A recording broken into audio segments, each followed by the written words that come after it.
Cancel culture sends people spiraling. Religion, religion catches them. But here's what nobody talks about. The same system that rescues broken YouTubers also shields powerful politicians. And the reason why it works, because Christianity, especially the American evangelical brand, has built the perfect redemption laundering pipeline. I'm Andriana, and today we're talking about why canceled people keep turning to Jesus and why that conversion story changes depending on how much money and power they already had. Because when Gabby Hanna finds God, it's a breakdown. When Nicki Minaj shows up at a conservative Christian conference, it reads as a grift. When Ted Cruz bends over backwards to defend the indefensible because the Bible, that's a career move. And in all three of these cases, accountability becomes optional. Let's unpack that. The pattern. If you've been online long enough, then you've already seen this pattern. Step 1, someone gets canceled. Step 2, they disappear for a while. Step 3, they resurface with Jesus. And suddenly the script shifts. It's no longer I hurt people and I need to make amends.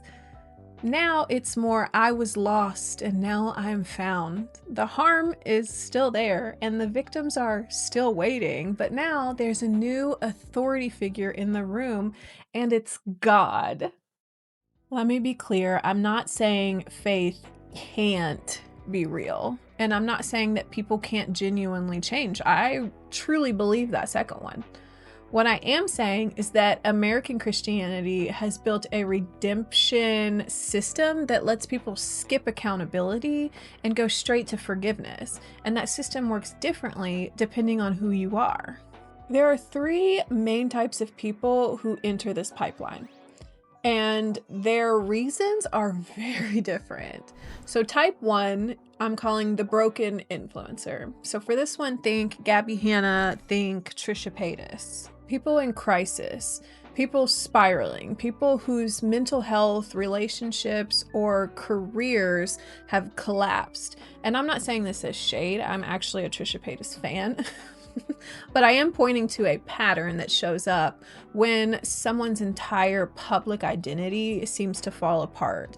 They may turn to religion because they crave the structure or someone to just tell them that they are not irredeemable. And Christianity, especially charismatic Christianity, is very good at catching people mid-fall. Type 2 is the canceled celebrity. So for this one, think Nicki Minaj, Justin Bieber, Kanye West.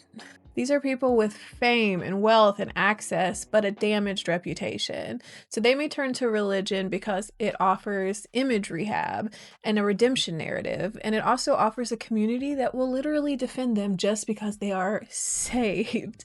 This group of people doesn't need Jesus to survive. They need Jesus to rebrand. Our third type is the powerful institution. For this one, you can think politicians, megachurch pastors, Donald Trump himself, and all of the Fox News personalities that your parents watch every day.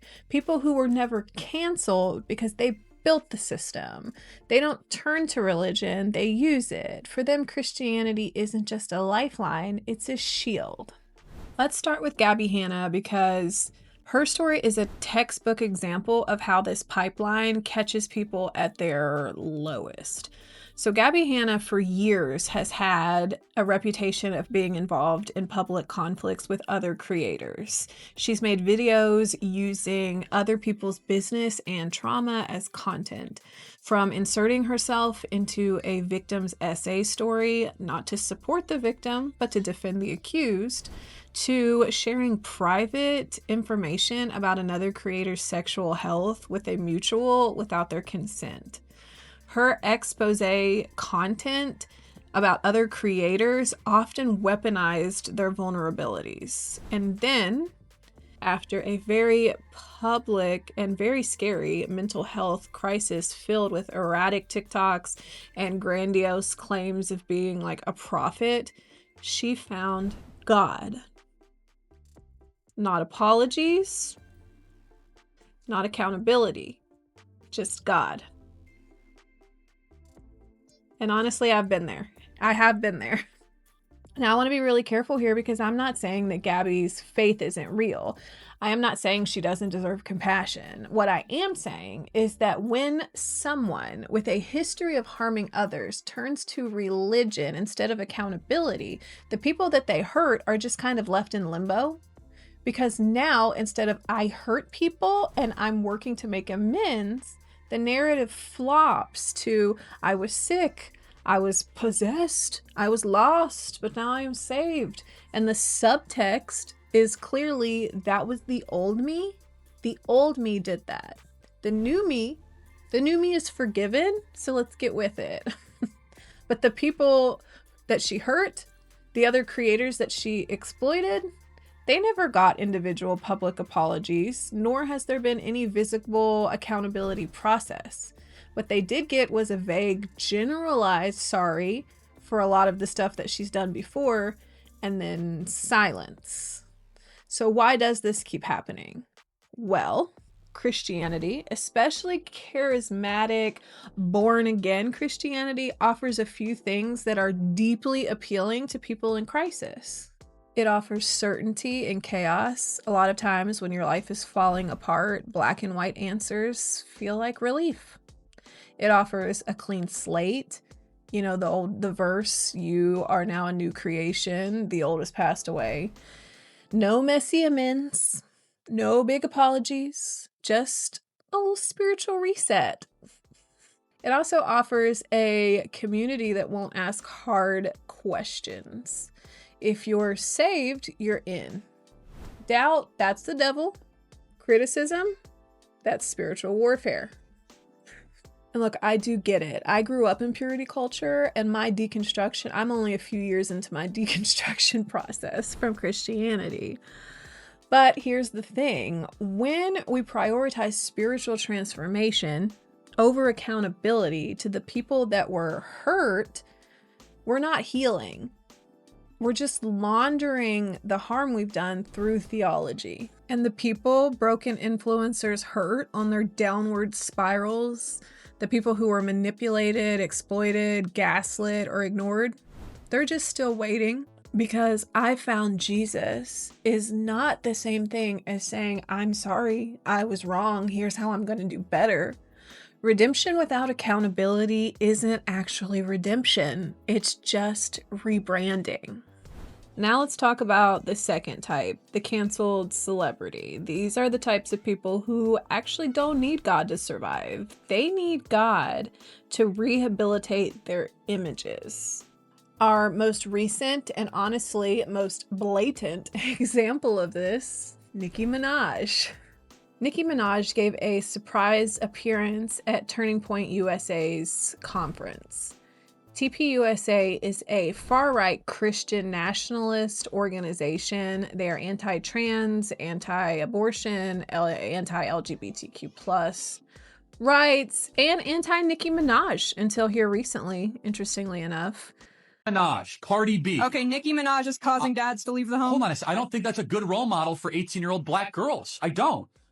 And Nicki Minaj, a woman who has built her career on sexual liberation, queer allyship, and fuck accountability politics energy, she showed up.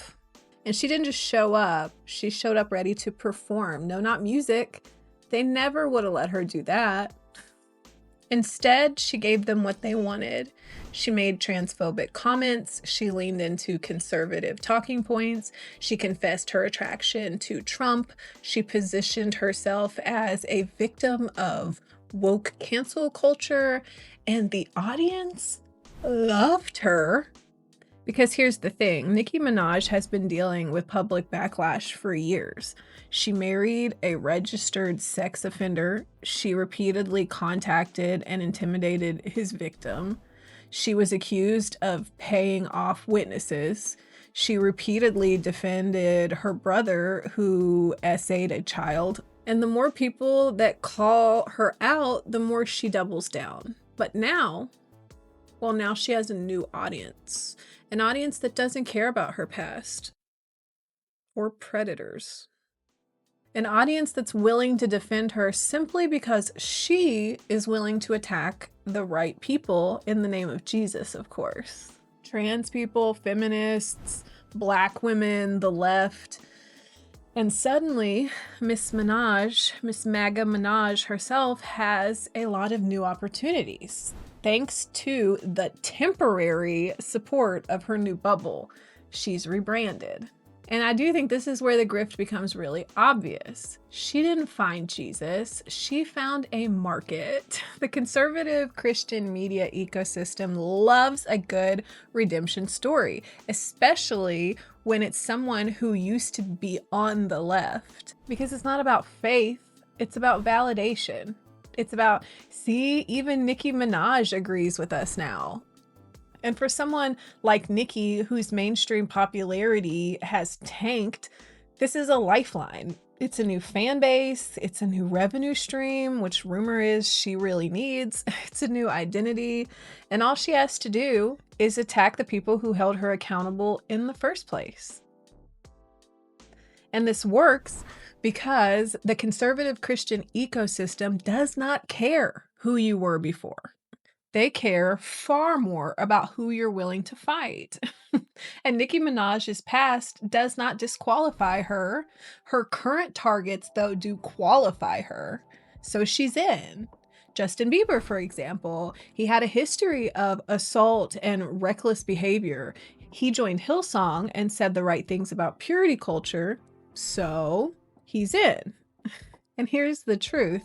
When your whole redemption arc is built on attacking other marginalized people, I'm back to mostly Nicki right now, you're not redeemed, you're just redirecting harm. But let's go back to Bieber, because his story runs parallel to Nicki's, but with like softer aesthetics. Justin went from teen heartthrob to tabloid disaster, DUIs, assault allegations, public meltdowns, and then he found Hillsong Church. And suddenly the narrative shifted. He wasn't Justin Bieber problem child. He was Justin Bieber, a redeemed believer. And here's the thing, I actually don't doubt that his faith is genuine, but let's be honest about what else it did. It gave him a PR reset. It gave him a community of influential, celebrity-friendly pastors. It gave him a fan base that will defend him simply for being saved. And most importantly, it let him move forward without ever fully addressing the harm that he had caused. And this is where we also get to talk about Hillsong. Because Hillsong Church didn't just attract celebrities, it cultivated them. Hillsong was the celebrity church. Cool worship, fashion-forward aesthetics, famous pastors that looked like influencers themselves. And the unspoken deal was this: we won't ask hard questions, we'll just celebrate your redemption. But here's what that system enabled. Carl Lentz, the celebrity pastor himself, was eventually fired for infidelity and abuse of power. Hillsong's founder, Brian Houston, was charged with concealing sexual abuse. The church that sold redemption couldn't practice accountability. And that's not a coincidence. When your whole brand is everyone is welcome, no judgment, you can't hold people accountable or responsible. You can only absorb them. And that's where the pipeline becomes insidious. Because when you're famous and a Christian, criticism gets reframed as persecution. Persecution. And if anybody tries to hold you accountable, oh, now they're attacking your faith. Stop attacking my faith. When Chris Pratt got called out for attending an anti-LGBTQ+ church, his defenders didn't say, yeah, you're right, maybe he should reconsider that. No, they said, stop attacking Christians. And suddenly the conversation wasn't about harm, it was about religious freedom. The same thing happened with Nicki. When people called out her transphobia at TPUSA, her fans said she's just speaking her truth. And you can't cancel her. And the actual harm to trans people, to victims of sexual violence, disappeared into that noise that sounds suspiciously like Amazing Grace instrumentals. The powerful institution, Ted Cruz and the Shield. Now we get to the third and most powerful type, the powerful institution. These are the people who were never canceled because they built the systems that protect them. Ted Cruz didn't find God after some scandal. He used God to build his political career. And here's the difference. Gabby Hanna seemingly needed Christianity to survive. Nicki Minaj needed Christianity to rebrand. Justin Bieber needed Christianity to rehabilitate his image. But people like Ted Cruz and Donald Trump, they need Christianity to maintain their power. Because in American politics, Christianity isn't just a faith, it's a coalition. And if you can claim to represent Christian values, you get some really great perks. You get a built-in voter base, you get moral authority without the moral accountability, ew, yucky. And then you also get a shield against criticism. Hear me when I say this. Donald Trump is not a religious man. He does not go to church. He can't even name a favorite Bible verse. I would be surprised if he could name a Bible verse. He has been married 3 times and has cheated on all of them. But he did say those magic words, I'm pro-life and I'll protect religious freedom. And suddenly white evangelicals gave them 81% of their vote. Not because he was godly, he wasn't, but because he was useful. And this is where the pipeline reveals itself. Because the people on the lower levels, they're all seeking something, right? Redemption, rehabilitation, image repair. But when people or institutions like Cruz or Donald Trump invoked God, they're not seeking anything. They're insulating themselves. Because in Christian nationalism, faith isn't about transformation, it's about allegiance. And as long as you're on the right team, accountability is optional. The system itself. So why does this keep happening? Why does American Christianity keep functioning like a redemption laundering system? Because the incentives are perfectly aligned, that's why. For the broken individual, religion offers structure, certainty, and a way to escape shame. For the canceled celebrity, religion offers image rehab in a community that won't ask hard questions. For the powerful institution, religion offers insulation, moral authority, and political power. And the system overall, well, it benefits from all of it. Theologically, this works because American evangelicalism has built its entire identity around one concept: grace. Now, grace is beautiful. The idea that you are loved, forgiven, and worthy even at your worst is healing. But here's the problem. When grace becomes cheap, when it's offered without repentance, without amends, without change, it stops actually being grace and it becomes permission. Permission to harm, permission to avoid accountability, permission to move on without making things right. And that's not the gospel. That's spiritual bypass. So what does real redemption look like? Well, it would look like this. We're going to name the harm clearly. Not I was lost, not I made mistakes, but I hurt these specific people in these specific ways. Then we're going to make amends wherever possible, not just to God, but to the people that you hurt. Then we're going to change our behavior, not just say we're different. We're going to actually begin being different. And we're going to do whatever we need to do to get there, whether it's therapy, whatever. Figure yourself out, be different. Lastly, we're going to accept that forgiveness is not automatic. Some people may never forgive you, and that is well within their right. Real redemption is messy, it is slow, It isn't linear, and it doesn't come with a baptism, a viral apology video, or a standing ovation at a conservative conference. But it is the only kind of redemption that actually heals. So here's where we land. Christianity isn't inherently a redemption laundering system. Okay, I can admit that. But American evangelicalism, with its focus on instant salvation and its allergy to accountability, also add in its willingness to shield power, has become one. And until we start demanding that faith include responsibility, not just grace, this pipeline will keep running. Canceled influencers will keep finding Jesus. Controversial celebrities will keep showing up at conservative conferences. Politicians will keep invoking God. And the people who were harmed, they'll keep waiting. If you grew up in spaces like this, if you've ever been told that forgiveness means letting go of accountability, I want you to know that you're not wrong for wanting more.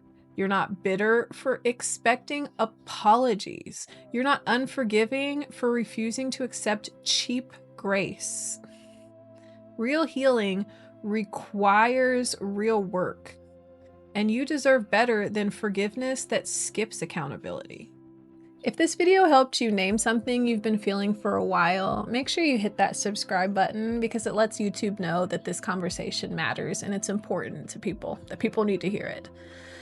Thank you for overthinking here with me today. Make sure that you carve out some time today or this week to do something kind and loving for yourself.